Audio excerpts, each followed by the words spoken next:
రాష్ట్రంలో అతిపెద్ద మార్కెట్లలో ఒకటైనటువంటి ఖమ్మం జిల్లా మార్కెట్ను గౌరవనీయులు మాజీ మంత్రివర్యులు కరీంనగర్ శాసనసభ్యులు గంగుల కమలాకర్ గారు, మాజీ మంత్రివర్యులు పువ్వాడ అజయ్ గారు, అదేవిధంగా పార్లమెంట్ సభ్యులు రవిచంద్ర గారు, జిల్లా పార్టీ అధ్యక్షులు శాసనమండలి సభ్యులు మధు గారు, సీనియర్ నాయకులు మాజీ శాసనసభ్యులు వెంకట వీరయ్య గారు, మరి కొండబాల కోటేశ్వరరావు గారు, అదేవిధంగా మిగతా సీనియర్ నాయకులు మాజీ శాసనసభ్యులు అందరం కలిసి ఖమ్మం మార్కెట్ను సందర్శించడం జరిగింది. రాష్ట్రంలో కాంగ్రెస్ పార్టీ వచ్చిన తర్వాత రైతుల పరిస్థితి ఆగమ్య గోచరంగా మారింది. వరంగల్ రైతు డిక్లరేషన్ లో చెప్పిన ఏ ఒక్క హామీ కూడా అమలు చేయని పార్టీ కాంగ్రెస్ పార్టీ. ఆ రోజేమో అన్ని పంటలకు బోనస్ ఇస్తామన్నారు, పత్తికి కూడా 500 బోనస్ అని చెప్పారు. కానీ ఈరోజు బోనస్ మాట బోగస్ అయిపోయింది. కనీసం మద్దతు ధర కూడా రావడం లేదు. మార్కెట్ యార్డ్లో ఇప్పటిదాకా మార్కెట్ సెక్రటరీ గారిని కలిస్తే ఆయన ఇచ్చిన పేపర్లోనే ఇప్పటి వరకు ఏ ఒక్క రోజు కూడా ఈ మార్కెట్లో మద్దతు ధర రాలేదు. మార్కెట్ సెక్రటరీ గారు ఇచ్చిన పేపర్ ఇది, నేనేమి తేలేదు ఈ పేపరు. ఇప్పటి వరకు యావరేజ్ గా 6,500 రూపాయలు కూడా మద్దతు ధర దాటడం లేదు. ఒకవైపు అకాల వర్షాలతోని పంట దెబ్బతిని రైతులు తీవ్రమైనటువంటి బాధలో ఉన్నారు. పెట్టుబడి సాయం కూడా ఇవ్వలే ఈ ప్రభుత్వం. పెట్టుబడి సాయం ఇవ్వలేదు. కనీసం మద్దతు ధరకైనా పంట కొంటారేమోనంటే మద్దతు ధర కూడా రావడం లేదు.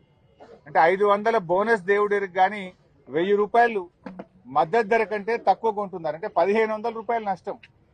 7,521 రూపాయలు పత్తి మద్దతు ధర అయితే ఈ రోజు వరకు ఈ మార్కెట్లో కొన్న యావరేజ్ రేటు 6,400, 6,500.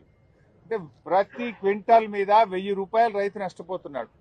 ప్రతి క్వింటాల్ మీద మీరు 500 బోనస్ అన్నారు. బోనస్ ఇవ్వాలని చెప్పి మేము ప్రభుత్వాన్ని డిమాండ్ చేస్తా ఉన్నాం. రైతులకు ఇప్పటికైనా ప్రభుత్వం మేల్కొని 7,521 రూపాయలు మద్దతు ధర వచ్చే విధంగా అవసరమైతే మీ జిల్లా కలెక్టర్లను, సీనియర్ అధికారులను మార్కెట్లో పెట్టి ఈనాం కేంద్రాల ద్వారా పత్తి రైతులకు కొనుగోలు చేసే విధంగా, మద్దతు ధర ఇచ్చే విధంగా ప్రభుత్వం చర్యలు తీసుకోవాలని చెప్పి బీఆర్ఎస్ పార్టీ పక్షాన్ని డిమాండ్ చేస్తా ఉన్నాం. గతంలో కేసీఆర్ గారు ఉన్నప్పుడు 11,000, 10,000, 9,000 రూపాయలు వస్తుంది. ఇప్పుడు 5,000, 6,000కు పడిపోయిందంటే ఈ ప్రభుత్వం యొక్క నిర్లక్ష్యం వల్ల, ఈ ప్రభుత్వం యొక్క తప్పిదాల వల్ల, ఈ ప్రభుత్వం పట్టించుకోకపోవడం వల్ల ఇలా పత్తి రైతులు కన్నీళ్లు పెట్టుకున్నటువంటి పరిస్థితి ఉన్నది. ఇలా రైతులను అడిగితే ఏమంటున్నారు? 10 రోజులైనా సీసీఐ కొనుగోలు కేంద్రానికి పోతే ఏదో ఒక కొరీలు పెడతా ఉన్నారు, తిప్పి పంపుతా ఉన్నారు. ఇంకా దిక్కులేక మేము మార్కెట్లో వచ్చి చెప్పిన ధరకు అమ్ముకుంటున్నామని చెప్తున్నారు. తూకంలో కూడా చాలా మోసం జరుగుతా ఉంది. తూకంలో కూడా మాకు మోసం జరుగుతుందని చెప్తా ఉన్నారు. సీసీఐ కూడా రైతుల దగ్గర కొంటలేదు. సీసీఐ కొనుగోలు కేంద్రాలు అక్కడ దళారుల దగ్గర కొంటున్నారు. వ్యాపారులేమో రైతుల దగ్గర 6,000కు కొని సీసీఐ దగ్గర 7,500 రూపాయలకు అమ్ముతున్నటువంటి పరిస్థితి ఉన్నది. ఈ రకంగా పత్తి రైతులు బాగా నష్టపోతా ఉన్నారు. అదేవిధంగా మిర్చి చూస్తే పోయిన సంవత్సరం ఇదే మార్కెట్లో మిర్చి 20,000 నుంచి 23,000 రూపాయల ధర వచ్చింది.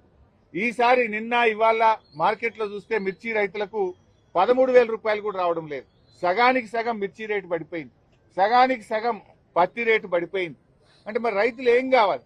మీరేదో రైతు రాజ్యం అని, రైతుల కోసమే మేము ఉన్నామని మాటలు కోటలు దాటుతున్నాయి, మీ చేతలు గడప దాటడం లేదు. రైతులకు అన్ని రకాలుగా మీరు నష్టమే చేసిండ్రు. రుణమాఫీ చేయక రైతుల్ని మోసం చేసిండ్రు. 15,000 రైతు భరోసాని మోసం చేసిండ్రు. కౌలు రైతులకు 15,000 ఇస్తామని మోసం చేసిండ్రు. వ్యవసాయ కూలీలకు 12,000 ఇస్తామని మోసం చేసిండ్రు. బోనస్ ఇస్తామని మోసం చేసిండ్రు. అన్ని మాయమాటలు చెప్పి ఇలా రైతుల్ని నట్టేట ముంచింది కాంగ్రెస్ ప్రభుత్వం. మేము అడుగుతున్నాం, మరి మిర్చి ధర ఎందుకు పడిపోయింది? ఏం చేస్తుంది ప్రభుత్వం? మధ్యలో దళారులు, బ్రోకర్ల పాలిట అయితా ఉంది కదా.